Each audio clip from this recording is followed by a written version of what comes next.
light casting.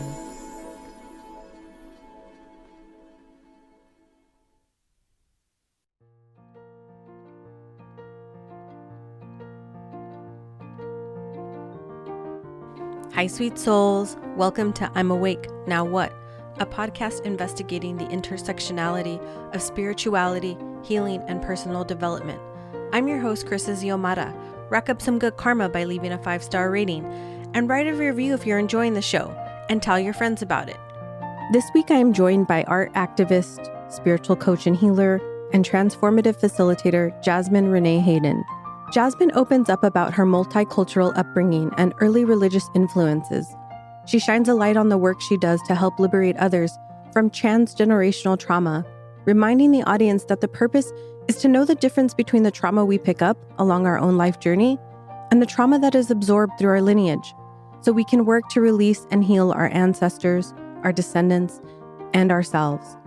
We unpack her work as an art activist and highlight that art can be a vehicle of social change and a permanent record and reflection of how we respond to society, conflict, injustice, and joy. Hi, Jasmine. Welcome to the podcast. Hi there. Happy to be here. All right. So my first question for every guest that comes on the show is always to give them the opportunity to introduce themselves to the audience and tell them about their life and who they are and what they do, and just kind of like a quick rundown of all things Jasmine. Yeah, great. I am Jasmine, a art activist.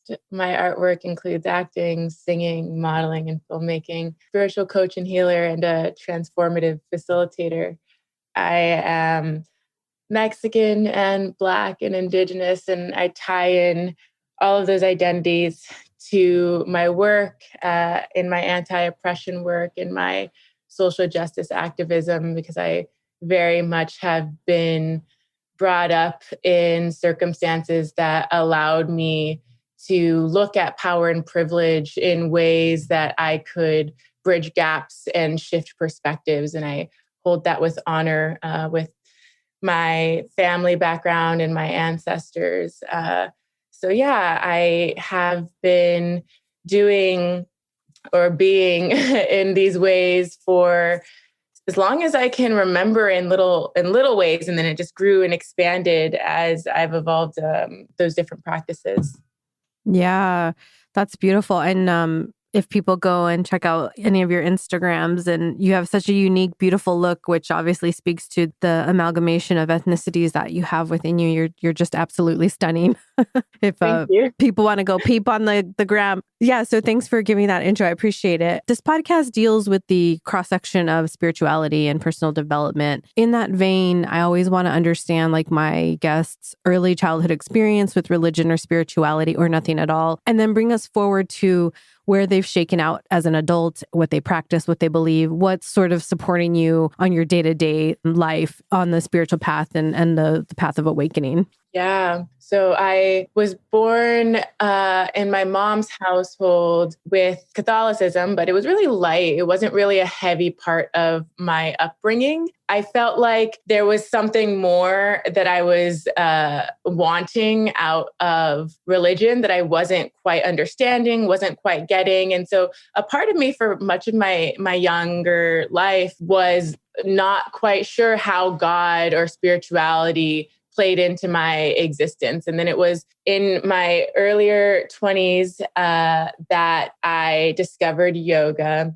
and had a completely different relationship to my body as I connected to breath and to movement, and learned more of the philosophies behind yoga and started gaining more interest in mindfulness practices.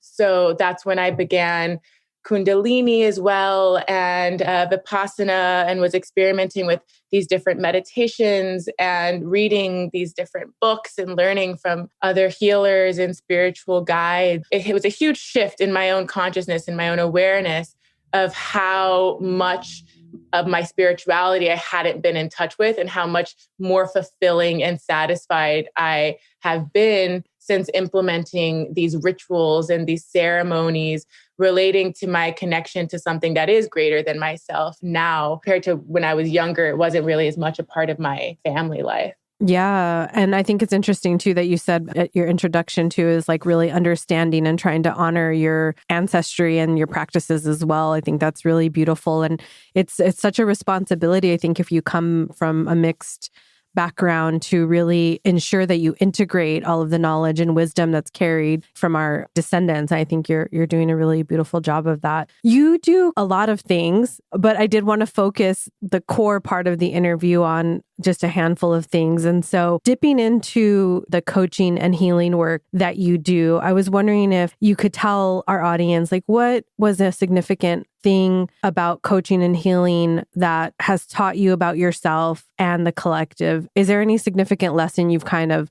drawn out of it that you find universally useful to the people you work with and the greater collective? Mm-hmm. I'd say one of the things I'm constantly reminded of is how directly our relationship with ourself impacts our relationship with our community and our relationship with the earth and with society. And so we often have the tendency to project or to feel as though we are dissociated or disconnected in how we feel and think about ourselves in relation to society, when so much of our work here in this lifetime on this planet has been to separate ourselves. And so when we're combating that in those systems of oppression, it really comes back to where do I need to meet myself right now? What are the parts of myself that really are wanting love, really wanting the care that may have not been a part of my experience or my upbringing or my circumstances that I can now show up for? Yeah, I'd say one of the most significant things has been learning that how we respond to ourselves and to our circumstances is reflective of where we are at in our own journey, and that we have the ability to reprogram our minds and reprogram our conditioning so that we're shifting the reality that we're experiencing within ourselves. Yeah, I agree wholeheartedly with that. I really feel like, and you can tell me how this sits with you, but I feel like the new ascension for us in this moment is to come home to ourselves and love ourselves unconditionally. Like that's our task. Because as you mentioned, it's hard for us to interact and be at peace and harmony with the world around us if we don't have that same peace and harmony and, positive self-regard. And I really do feel like this moment and this touch point of our humanity is asking us to let go of the distractions and the comparison and everything else that draws us away from ourselves and come home to ourselves so that we can be, in communion with others in a really deep and connected way. I don't know if that feels right to you as well, but that's kind of what I see as in my work. Oh, absolutely. Absolutely. It's learning how to be with ourselves in even the most difficult and ugly and raw parts of ourselves, and hold the parts of ourselves that our world it can be very intense and overwhelming. And so when we learn to hold ourselves and to love ourselves, exactly as you were saying, unconditionally, we are then able to do that for the other people. We don't see the things that might be perceived as negative or as harmful. We can acknowledge that we all have those in us and that we are all learning to love those parts of ourselves. Yeah. And you raised such a good point about the kind of the negative or dark things. I know that when I went on my journey, I wanted so much to scratch out those negative parts of me and the dark sides of me and my shadow side. And because it was so much easier to love the parts of me that was generous and compassionate and kind and loving, loving those parts of me that were dark. That's really the real work. And that's really the liberation I found, is that to really love yourself unconditionally means to accept those shadow sides of us that are really hard to look at a lot of times. Oh, yeah, absolutely. Shadow integration is a huge part of healing that I feel a lot of people kind of subside or they overlook as not being as important. And when we're looking at ourselves, honestly, and we're in the mirror, we're seeing our reflection. It's okay, I am a human being that is multidimensional, that is complex and multifaceted, that comes with the duality of this existence, meaning the darkness too. Yeah, it's really powerful to go down that road and even just sit with all of that. I wanted to talk to you in the vein of your coaching and healing a little bit more about releasing ancestral trauma, which is a subsection of some of the things you specialize in. And I was wondering if we could tell the audience, what is this and how can it embody us throughout generations? And what is the importance of being us individually, being a vessel to release this aged trauma? Mm-hmm. Yeah. So it's a big question. Yeah, it is. And it's a powerful thing to be with in the knowing of how ancestral trauma has affected us down the line. I think it goes like 7 generations forward and back. Yeah. And so ancestral trauma, these passed down patterns of detrimental behavior that have been mostly as forms of survival mechanisms in hostile or unjust or just really challenging like life circumstances. And those patterns manifest in ways that are harmful to ourselves and to others because we hold on to that trauma and then we're reliving it in these cycles. And so in healing ancestral trauma, we're able to create the space for ourselves to release the trauma that is held in the body, that is held in the mind, in order to live more presently in our power. So we are acknowledging that there are wounds, that there are parts of ourselves that have been really deeply pained, and that there just weren't tools in the past for the generations before us. And this is so many different ancestry lines that people have. And so there's, well ancestors, benevolent ancestors, and then there's unwell ancestors. And so maybe our well ancestors did have the tools, but our unwell ancestors or our ancestors that were in survival mode most of their lives, which is for most people of color in America, to some extent, there's somewhere in their bloodline. Yeah, to be able to work through that trauma so that we are not continuing to live in our past with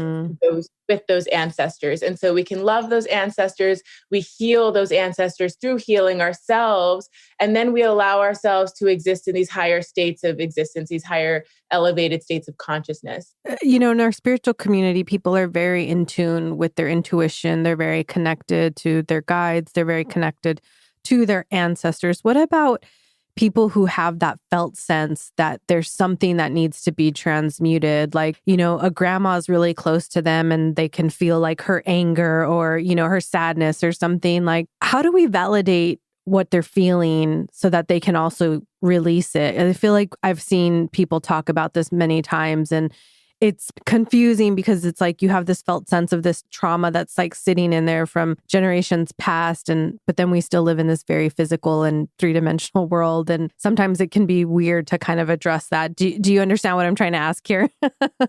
I think I do. Yeah. Yeah. I feel like with the presence of trauma in our field that isn't serving us, being able to really be in that is what allows us to release it. And so it's this not necessarily avoiding or like acknowledging it without actually moving through it. Transmuting, a huge part of transmuting in my experience and in my work has been being completely in it and learning from it and existing in it so that it can be released. And there's different ceremonies for this and different ways that people can practice on their own. I found that every person has a completely different way of relating to their ancestors and relating to releasing their trauma, but there's a lot of parallels. And so the way that I experience this kind of 3D and 5D world is knowing that because there's always forces at play, having the discernment to know what is mine and what is not mine and what my role is in releasing what isn't mine, but that is living through me. Oh, I love that. Yeah, that's good. That's perfect. That's exactly what I was wondering. I think we're so sensitive on the spiritual path that we can really feel that old trauma that's lingering. And even like the fact that we experience trauma passed down through like generational conversation, with like people being hurt or things happening in our family. And we weren't maybe directly affected by that specific event, but we feel it deeply and we know that it's impacted our parents or our sisters or our brothers. And I just feel like the spiritual community and people who are on this path are really invested in healing this ancestral trauma and also setting a new course for their descendants. I know I am. I don't have any children yet, but I've been highly motivated in my work to make sure that what hasn't served my ancestors behind me doesn't get propagated before me. Yeah, absolutely. I'm right there with you. I feel like that's a huge drive for a lot of the people in this time, is that we have spirituality becoming more connected to their spirituality in the mainstream, at least, with dominant culture, and having these tools and these practices that are just so much more commonly known in the ways that we can commune with one another. And that's been incentive for a lot of people. Like, I don't want the future generations to have to go through the same experiences that I have. It's a long standing, I think, tradition of always, passing down less of a burden than you feel you had in your life. And so being able to do that in the spiritual practice is just as important. Yeah. Pivoting to your art activism, which I think is really cool and interesting. And if people have time to go take a peek at that on your website, I would definitely encourage them to do that. I wondered if you could share about how you started to turn your art into activism. Like, where did this come from? How did you creatively decide that this is like an outlet and a way for you to put out this information into the world? I began theater for social change. Yeah, that was my first introduction to how art could be activism. And it was very much rehearsing for life. That's the whole premise of that specific modality. And so it was through that I learned how all of my other mediums could also have the same or similar impact. It was that learning that where art became a vehicle for social change, when I gained this awareness of art as being this influential and shifting culture and society. So through whether it was the modeling and intentionally choosing sustainable or ethical businesses that aligned with my values and that were counteracting like mindless consumption and like disharmonious relationship with earth, or whether that's singing and being aware of the frequencies and the lyrics and the energies that they hold, or whether it's filmmaking and documenting specifically like community organizations that are having impactful change in their toward their social issues that they're facing. So it's all of these different ways that I realized that art it's how we exist. So that's something that I just have lived by in my entire life before it became about activism, just knowing that we are all experiencing ourselves as the makers as the creators of our world, of our reality. And then I'm like, okay, well, if I know that we are all creators and we are all artists to some degree, what do I want my art to do? What do I want to influence? How do I want to shift? How do I want to create these changes that are reflective of the world that I wish to live in? And then it became about connecting to the authenticity of our truths in ways that we can really elevate each other, rather than continue with the same status quo or the same ways that we see like mainstream media in the way that art is shown in ways that aren't as much, elevating us. And this goes back as far as time. And so you can see art, how it's been a part of social movements and how it's been a part of revolutions and all of these really amazing, liberated, radical forms of expression. And so that's really what connected me to this longer movement of art as activism. Yeah, it's really beautiful. And I love that it's a great way for us to communicate and articulate what is happening to us around us. And in a creative way. And I think to your point that people have been doing this, yes, for a very long time, but it's always so beautiful to watch someone else's interpretation of social justice, of, inequality, anything that is unbecoming of our society at this point. I think it's really beautiful and it's so necessary. We need sort of this this interesting record of how we're processing it all, right? Yeah, I love the way you said that.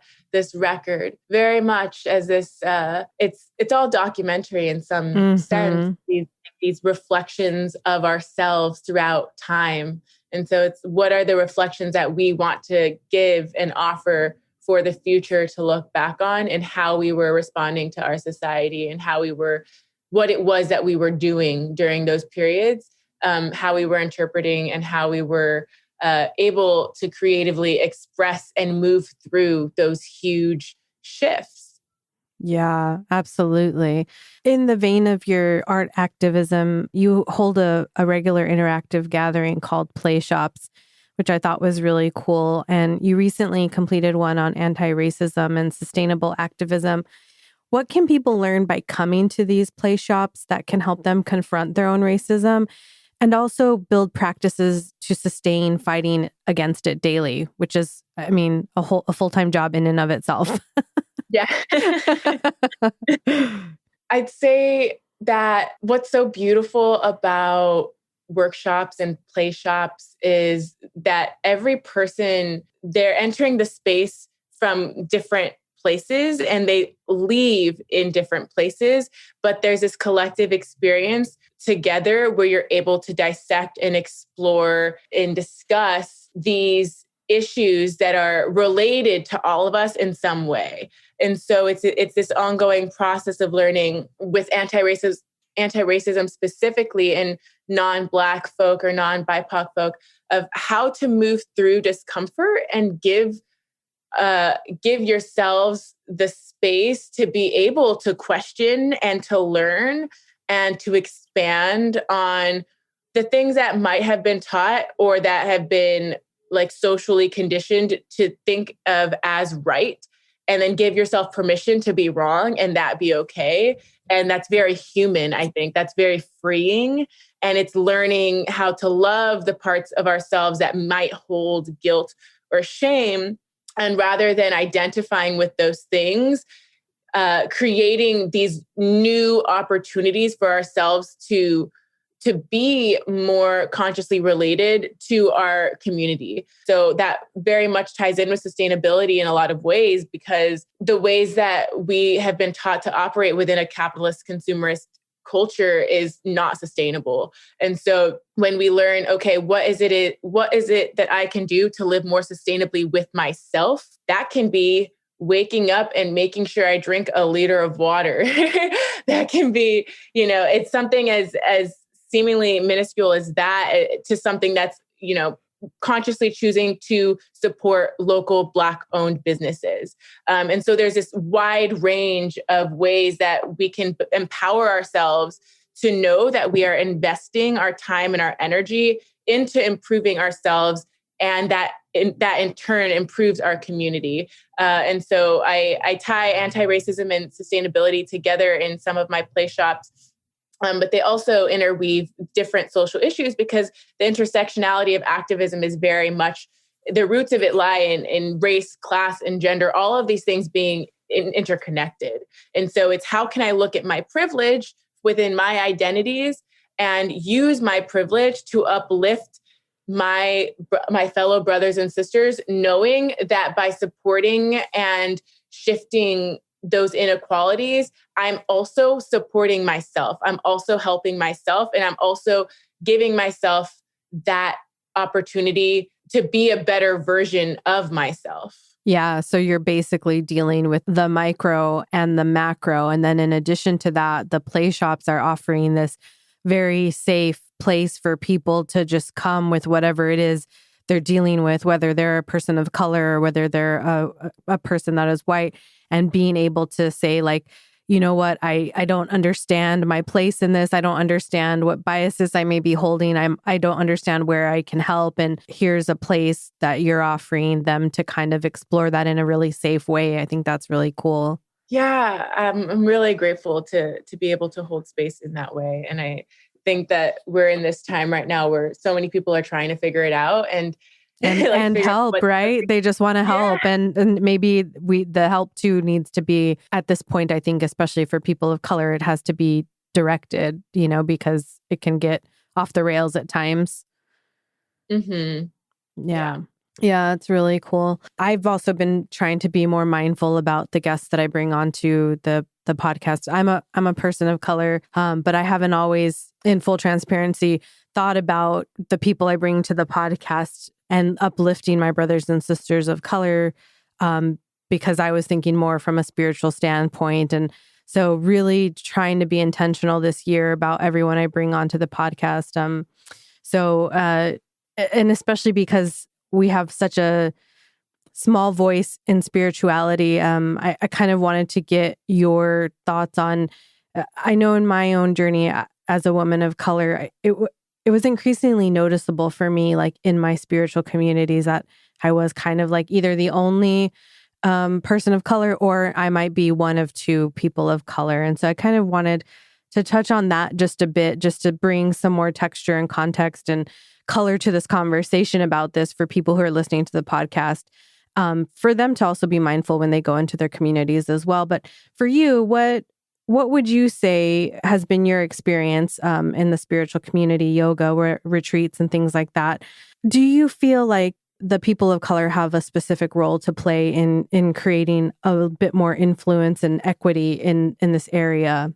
Yeah, my experience was very much in white dominated spaces as well. My introduction to the spiritual community was with white women and the women's circles and yoga retreats and all of those things were very much places where I too was either the only person or one of few. And as this year specifically, as I've entered those spaces, I've had this different relationship to them. And I've become more interested and invested in being a part of more Black and brown dominated spaces, and also using my voice in white dominated spaces in ways that I might not have before, where I'm speaking to the lack of diversity and the lack of access that comes with those spaces. Feels like spirituality has been made this privilege, which is really ironic, because we're all spiritual beings living, this human experience. And yet it's that disconnection from spirit that creates so much more of the disconnection to ourselves and our community. And so for Black and brown communities to have access to those things, I think is absolutely imperative. And so what I've noticed now is that in places that hadn't had as many Black and brown people, there is more opportunity for like paying what you can, sliding scale, scholarship. And those are the things I think are really important to be able to offer more equitable ways of bringing in people of color and redistributing resources, financial resources. There was this retreat that I did. I was healing for healers, and really empowering retreat. And the scale was such that I forgot the specific names, but it was essentially, if you have more financial resources, you pay the full price, and then that ends up covering the difference for the people who don't have as many, who don't have as much financial resources. And so it's things like that, initiatives like that make it a lot more inclusive and a lot more able to have diversity in spiritual spaces. And so I've also found myself this year actually attending a lot more Black gatherings. And because we're now in this time of virtual reality, a lot of those have also been free offerings. And so that's really beautiful to see. Yeah, I agree wholeheartedly with all of that. And I think the idea of spiritual privilege was something I didn't even recognize until I was sort of halfway through my journey.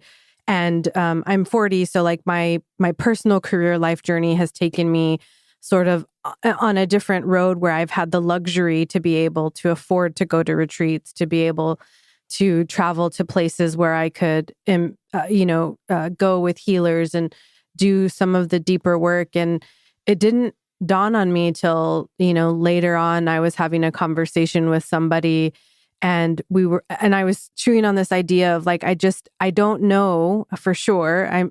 That somebody, if you think about with the hierarchy of Maslow's hierarchy, I just feel like if you're at the bottom of that hierarchy, it is very hard for you to actualize because you're worried about are you going to have food on your table? You're worried about like violence in your neighborhood. You're worried about getting out of high school and you don't maybe have the opportunity to go to college. And so all these touch points of spirituality that somebody who has all that opportunity would come up against, there's these other individuals that never get the opportunity to do that. And what does that say for the long-term healing of the collective if we've left all these other people behind? And what is our responsibility in that? And it's a heavy question to think. And I'm definitely trying to figure out myself as well. Like, where do I fit into the space, and how do I help my brothers and sisters of color, and especially my Latino brothers and sisters who are very marginalized in their Catholicism and Christianity, and sometimes they're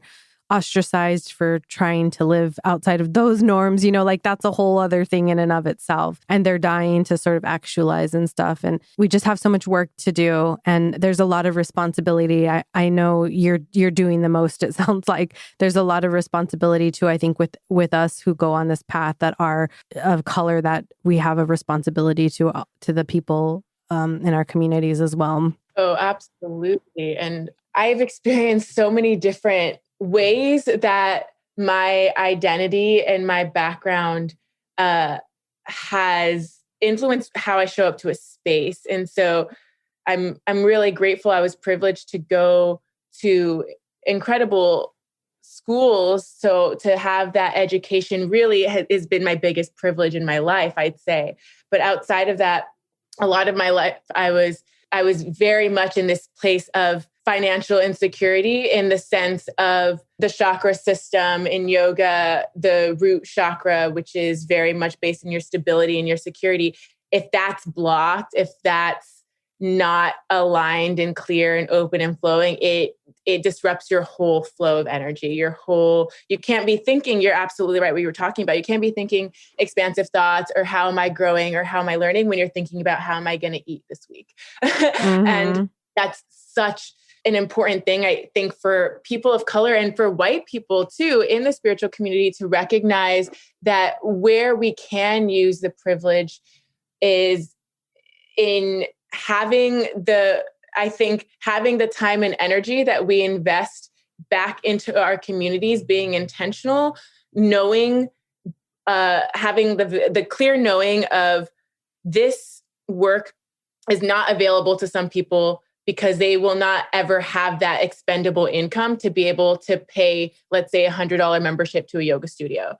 And so for me personally, a huge part of my mission is to be able to be a vehicle where I feel so financially secure and so stable that I can give my time and my energy to those who don't have the financial resources that are just as worthy of the work.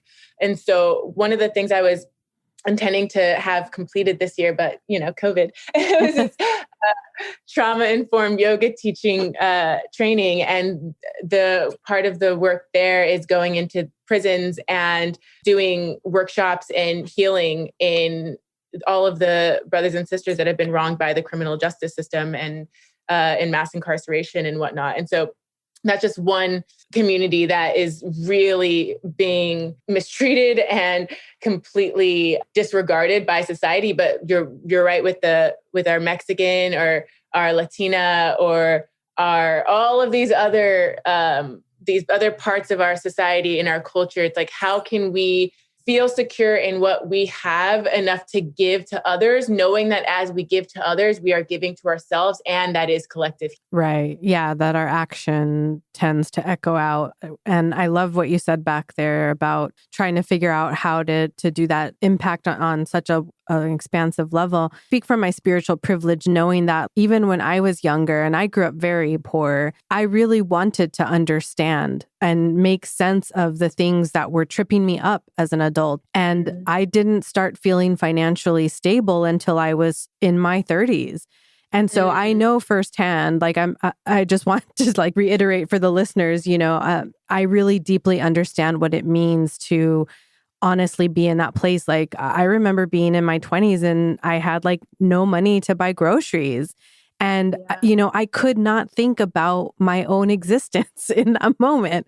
And I couldn't release, I couldn't release like the trauma, and I didn't have the time, and I didn't honestly have the space, like literally and physically and monetarily, to address those things. And I think if anything, this movement the last year, I think COVID has, I'm a very optimistic person by default. So I think COVID is teaching us a lot of things. And with the racial and social justice movement that's been going on in our country these last few months, and in the entirety of our nation's history, I think it's an opening and it's an opportunity for us to level up in those places. Because I think the other crux I found is the spiritual community also tends to get niched out, right? Like you stay in this one niche and you're focused on this other thing, but like to raise the collective, we also have to deal with everything from a holistic standpoint. And although that can be a bit overwhelming, I think to think about there are ways in which we can diversify our own internal resources to help our communities, right? Yeah, absolutely. Yeah. Oh, that was a good one. Okay. So I could talk to you all day about all of that stuff. I was wondering if you had any additional thoughts or advice or anything that's coming up for you right now in your heart that you'd like to share with our audience about awakening, spirituality, social justice, anything. Yeah, I'd say social justice and spirituality, as I view them, are very much in and of the same thing. I feel that living a spiritual practice without acknowledging and acting on the injustices is very much missing something. Being able to have a spiritual practice while investing in social justice work, like that is activism. That is active resistance, like giving ourselves, especially Black and Brown people, giving ourselves like that sacred divinity, like the value of our spiritual self outside of the identities we hold, while also acknowledging the identities we hold, is equally important. Being able to be in both of those worlds and see how they are interrelated as a day-to-day practice is really important, because there's this idea, I think, that when we're living in a spiritual life, there's this like, oh, we are all one. And that, yes, that is true. We are all one. And we can look at how we are not all treated the same and then work so that we are creating a society that is treating us as though we are all one. And then with social justice work, knowing that it is a spiritual practice to tune into our needs and to give ourselves care, like that is active resistance, that is joy, that is what we are worthy of. And so I'd say, yeah, that's a huge thing that comes up for me, is remembering that I'm not just a spiritual practitioner or healer or whatever, and I'm not just a social justice like activist. It's very much these worlds that are living within one another. Mm-hmm. I love that. That's awesome. And where can everyone connect with you on social media? Yeah. So my social media for my art page, my artistry, and that also has the link for my coaching stuff, is Jasmine Hayden. And so it's Jasmine like the flower, Haydenn. And then on there, you'll see my link for my coaching and healing, which is here.wegrow. Here We Grow is that business. Yeah, very good. And I'll put all of your links in the show notes so that everyone can connect with you. And if people want to work with you, they can catch up with you on all of those places. I do like to always end my podcast on a high note. And so I'll always like to check in with my guests and see like what 3 things are they grateful for today, this week, this moment, whatever is on your heart. I'm grateful for rest. Yeah, I've gotten a lot of restorative rest this week, gratefully. I'm grateful for the ability to learn more about earthly medicines, like herbal. I've been drinking a lot of tea, like it's just a normal thing for me, but being able to, connect with plant medicine in deeper ways, I'm really grateful for. And I'm grateful for my friendships right now that are really supporting me through all of these ups and downs that are happening with the world, being able to have those anchors. Yeah, that's beautiful. Well, I'm so delighted that we got to connect and that you are on this podcast and that I can shine a light on the really important work that you do. And it's been a pleasure being able to talk to you for this last hour. Thank you so much. I'm so grateful to have been here and to chat and to continue these conversations. Thank you, thank you, thank you. This podcast was written, directed, and produced by me, your host, Chris Iziomata, in alignment with Light Casting. Music curated and created by Mr. Pixie. You can find I'm Awake Now What on all social media channels by searching IANW Podcast. Head over to your favorite podcast app and subscribe, download, rate, and review. Come back every Sunday to partake in a new and enlightening conversation. May you be filled with love and light until we meet again.